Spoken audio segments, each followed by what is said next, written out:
What we do here is go back.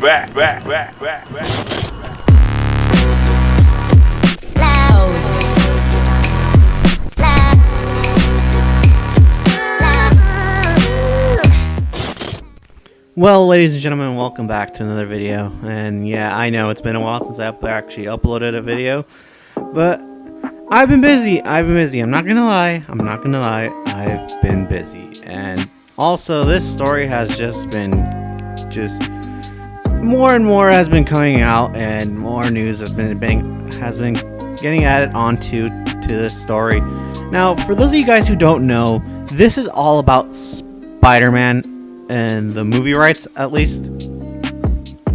And the reason I didn't really put this video out when I said I would is because just so much news has come out, and I just wanted to wait to get everything out. Just wait for all the information to come out, see what happens. And luckily I did. So I just wanted to wait. And honestly, for those of you guys who don't know, this news is about when Spider-Man when Sony kind of canceled the deal with Spider-Man and for Disney to use him. Now, I was always under the impression that he was going to return, because no way they wouldn't at least finish off his story in the Marvel universe. Now, while I was being realistic, there were others who were kind of taking either an extreme side of like Sony not going to finish the Spider-Man movies, at least for the Marvel ones, and that they were just going to reboot him.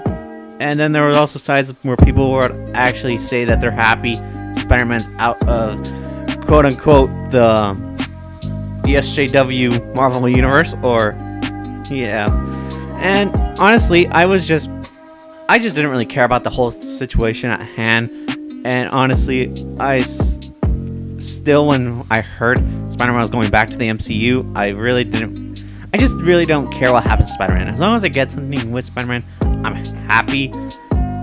Now, the reason I'm making this whole story about the Spider-Man situation was because of a big YouTuber with almost 300,000 subscribers named ComicBookCast. Now, ComicBookCast is a really huge Marvel fanboy, more like. And during the whole situation, he just was milking the whole Spider-Man IP thing, with Sony just taking Spider-Man out of the MCU.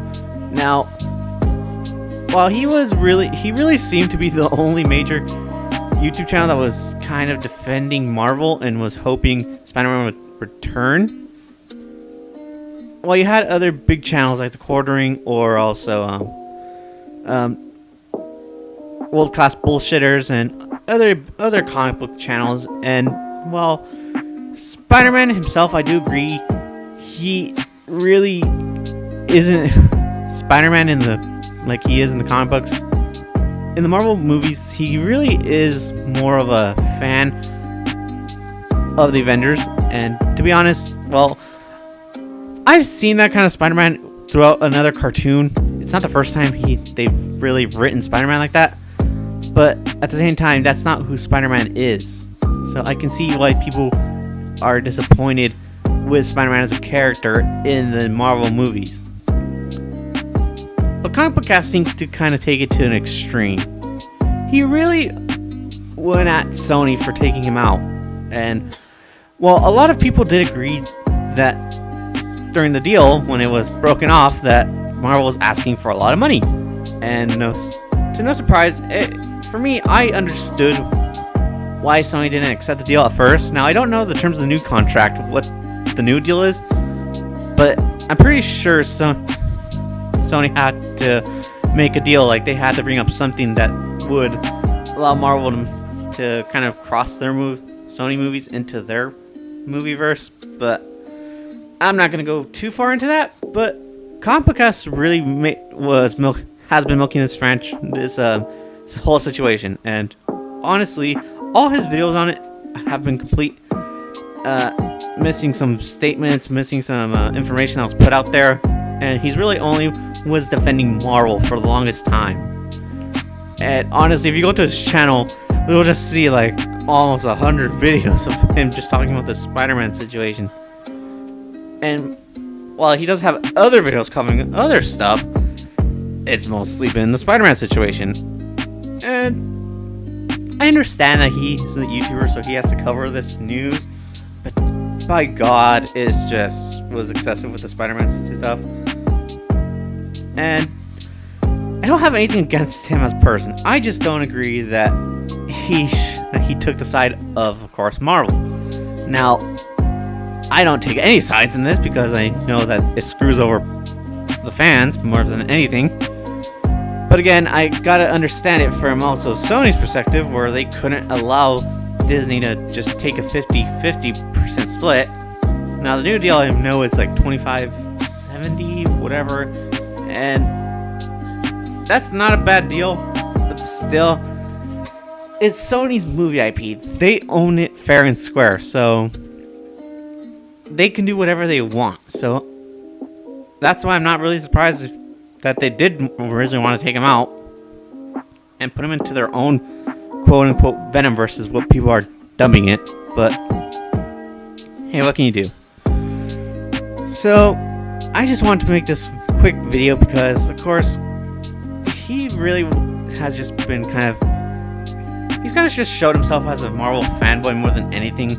And while I respect that, he really attacks the Sony-made Spider-Man movies, but only the bad ones. And while I do agree the Amazing Spider-Man movies weren't the best, Amazing Spider-Man 1 was a good movie. It was an enjoyable one, for sure. It wasn't a bad movie like Amazing Spider-Man 2. That one wasn't really even enjoyable to watch. It was an overall bad movie. But Amazing Spider-Man 1, if you pay attention, a lot of movie critics or YouTubers will go back to the movie and say it's an enjoyable film, just not that great of a Spider-Man movie. And I can agree with that statement because I actually watched it and I still enjoy it. And he really attacks Sony over the Amazing Spider-Man movies.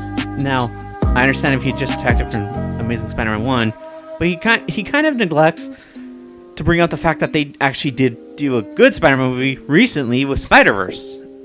And I think that kind of shows that Sony does understand how to make a good Spider-Man movie. They just kind of need to let Avi Arad back off from the rest of the Spider-Man movies, because the only one he's been able to work on recently was, of course, Venom. Avi Arad worked on Venom, and that's no secret. Now, I don't understand why Sony brings Avi Arad in the first place, but that's their decision, and honestly, I think it's a terrible one. But any movie that they don't have with him seems to do good. Or any Spider-Man movie that doesn't give him full creative control is able to actually be a good movie. Like, of course, the first two Spider-Man Sam Raimi movies, those are still good. And while I do agree with the statement that Spider-Man 3 wasn't the best, and it did show from studio meddling, it still wasn't a bad movie. Sam Raimi did have good moments in that movie, such as with Sandman, and of course Harry Osborn. But overall, he just seems to attack Sony for making bad Spider-Man movies when they've made some pretty decent Spider-Man movies. Not just, I mean, sure, you can't say that the Amazing Spider-Man movies, since they didn't live up to Sam Raimi hype, that they were bad. But even then, Amazing Spider-Man 1 was still an enjoyable film, much like Spider-Man 3. Just take out the parts of Venom and Spider-Man 3 and and the cringy Peter Parker. But that's besides the point. Sony still knows how to make good movies. It was just Amazing Spider-Man 1 that kind of broke the camel's back. I mean, Amazing Spider-Man 2 that brought the camel's back, but the way he acts towards Sony and their Spider-Man films is just really... It doesn't... Okay. It really shows him as a Marvel fanboy, because sure, the new Marvel Spider-Man movies are good.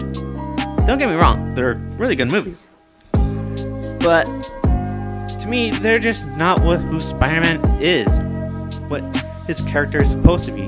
They kind of put him in the shadow of Iron Man and make him look up to the Avengers. So I just kind of disagree with that. I think Spider-Man was the best interpretation of Spider-Man will be and always will be the Tobey Maguire Spider-Man. He will always be the perfect interpretation of Spider-Man. That and the Spider-Man video game, of course. But that's a whole different story. But anyways, guys, hope you guys enjoyed the video. See you guys the next time, guys. Peace.